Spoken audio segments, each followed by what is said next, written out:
Non, le livre, voilà, le livre. Donc, il commence et termine par une image de l'Everest tel que je l'avais vécu en 88. Hein, donc, là, on est en bas. Là, en fait, on est en bas, on est en haut. Hein. Le bord, c'est déjà 8000. Et ça, c'est la partie la plus raide du couloir en bagne. Bon, c'est vrai qu'avec Benoît, on était presque en haut, puisqu'on était monté jusque-là. Il restait 200 mètres. Mais c'était en 88. À l'époque, on disait à midi, normalement, on fait faire demi-tour. Il y avait au départ 8 grimpeurs pro internationaux, le caméraman et moi. Puis j'avais vu tous ces grimpeurs pro faire demi-tour au fur et à mesure. L'un avait mal au ventre, l'autre avait mal aux pieds, l'autre avait froid, enfin bref. Et on s'est retrouvés à 5 là-haut. Il devait être 16-17 heures et Benoît a pris la décision de faire demi-tour. Et là, j'ai pas bien compris, moi j'y connaissais rien, hein, j'étais vraiment débutant. Juste, j'avais appris par cœur un mantra pendant la puja, la cérémonie de départ de l'expé, et ça me plaisait bien, je me le répétais. Et puis, moi j'avançais pas très vite, hein, sans axe, mais j'avançais, voilà, je me posais pas de questions. Et quand il a fallu faire demi-tour, et ben oui, là, on sent la fatigue qui nous tombe dessus. C'est pas très raide, mais bon, faut pas s'en mettre une quand même, parce que tu débaroules en bas. C'était pas en neige, c'était en glace. Donc on était en pointe avant. Passage raide, là, bon, c'est pas raide, hein, c'est 55.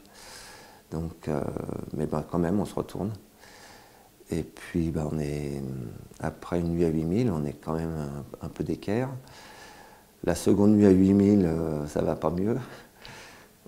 Là, on s'était retrouvé qu'à 4. Il y avait Benoît, Michel Parmentier, Oscar Aconcage. Et Michel nous a demandé à chacun si on voulait réessayer avec lui le lendemain. En fait, la tempête de neige arrivait.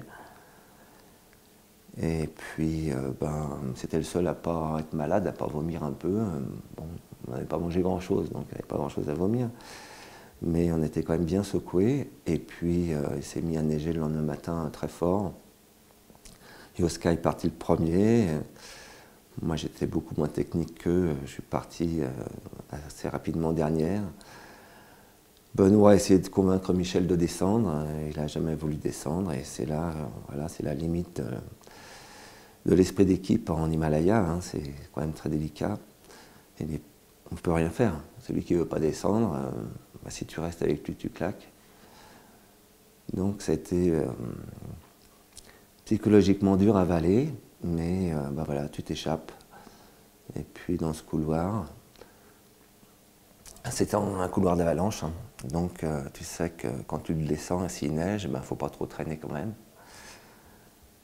Et la descente a été très très longue. Pour moi en tout cas, Benoît, qui n'a pas réussi à convaincre Michel, m'a doublé. M'a pas tendu. Voilà, j'ai traîné un peu. Je me suis pris une coulée sur la gueule. Elle ne m'a pas embarqué parce que j'étais sous la lèvre inférieure de l'arrimée. Et moi, des fois, ça ne tient pas à grand-chose, quoi. J'ai fini sur le cul. Et dans la tempête, je savais que c'est moi qui avais monté le camp. Dans la tempête, j'ai vu une boule de plume passer devant moi. J'ai pris cette direction, voilà. Et je suis tombé sur mon pote Nicolas qui me cherchait. On avait monté ce camp tous les deux. Et on avait eu une première tempête après avoir monté ce camp. Et le lendemain matin, on avait trouvé 2 oiseaux à côté des tentes, une bécasse et un sterne. Et on les avait ramassés, ils étaient groggy par le froid.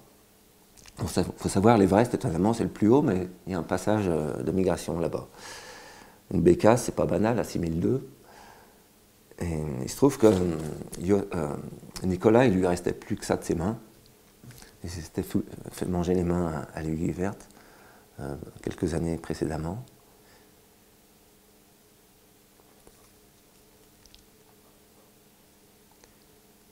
Et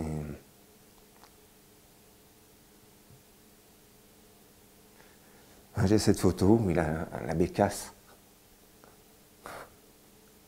il réchauffe la bécasse dans ses mains, dans ses morceaux de main. Et, ouais.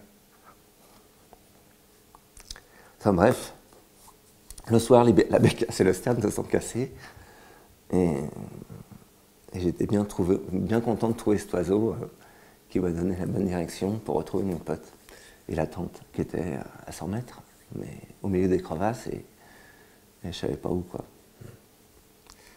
Voilà, c'est la petite aparté, c'est le petit clin d'œil qui fait le départ et la fin du film.